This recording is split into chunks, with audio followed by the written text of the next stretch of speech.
Бүгүн 23-июнда Бишкектин 1-май райондук сотунда Кримтөбөл Азиз Батукаевдин камактан мыйзамсыз бошотулушуна байланыштуу соттук иш уланууда. Буга чейин Индира Жолдубаеванын жалпыга маалымдоо каражаттарына берген маалыматында мамлекеттик айыптоочулар сураган 15 жылга макул эмес экендигин айткан. Маалыматка ылайык, бүгүн айыпталуучуларга карата соттук өкүм угузулат. Бул жактан если чисто нашу позицию смотреть, да,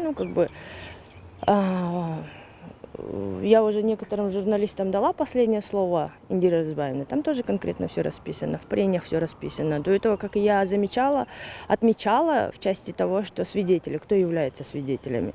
Бүгүнкү күндө, вот, когда и реплики были, прокуроры все время останавливаются на тех позициях, да, вот, показания тех же там определенных свидетелей, которые все это время находились в заложниках у следственных органов. Да? Вы прекрасно знаете, что дела в суд не передавали. Это во-первых. Во-вторых, здесь учитывают они все время фальсификацию поставленного диагноза. Ну, тут надо реально смотреть, кто фальсифицировал. Фальсифицировали ли медики, это ЦОПа, Макимбетов, да, Макимбетов, вот они, которые фальсифицировали. Надо тут реально рассматривать тот момент, какое отношение имеют обвиняемые по данному делу непосредственно к этому, к постановке диагноза, и все. Судья чечет аны. Бирок Алмазбек Шаршеновичке карата адилеттүү сот чечим чыкпайт. Биз муну анык билебиз. Ошол саат 3-тө билебиз го кандай өкүм чыгат. Анан сот ачык жарыяланат экен, барыңыздар кирсеңиздер болот. Мыйзамдын талабын аткарабыз дейт. Мен ошол диагноз коюлуп аткан убакытта мен больницада болчумун. Больницага мен бир убакта сотрясение головного мозга болгон, катуу. Башым ооруп, давлением көтөрүлүп, спецбольницага неврология жатканмын. 18 февралда.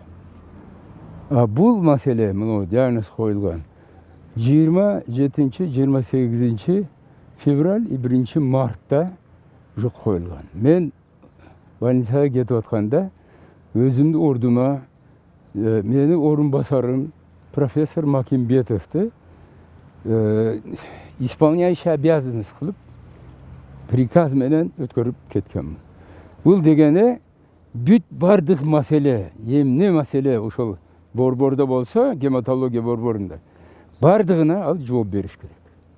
Бир эле финансовый вопросту мен айтканмын, тийбегин. Көп чатак жумуштар бар. Ошентип кеткенмин. Анан кийин мен жокта, булар анан кийин башташкан. Бул Макимбетовке да өйдө жактан айткан ким билет, мен аны уккан жокмун, көргөн жокмун. Бирок ушу Макимбетов ушу алды менен рак прямой кишки коем деген, тиги Батукаевка. Рак прямой кишки коем деп, өзүнүн аспирантынын, мурунку аспирантын, ал онкопроктолог, онкологияда иштеген баланы чакырып айткан, ушул диагнозду коюп бергин деп. Ал категорически отказ кылган. Мен ордуна алып келгиле, анан мен коюп берейин деген. Жок, ушундай эле жазып бер деп бир киши сураганда, бул отказ кылган. Ал болбой калгандан кийин анан ушул мени ордумда отургандан кийин ойлоду да, баардыгы колунда, койсо боло берет экен деп. Анан кийин ушул айткан теге немеге келген, өйдө жактан келген кишиге айткан, мен диагнозду өзүм коюп берем. Полностью обследование бардыгын жасап берем. Бирок мага акча бересиң. Экинчиси должность директора Кыргызского научного центра гематологии или центра онкологии.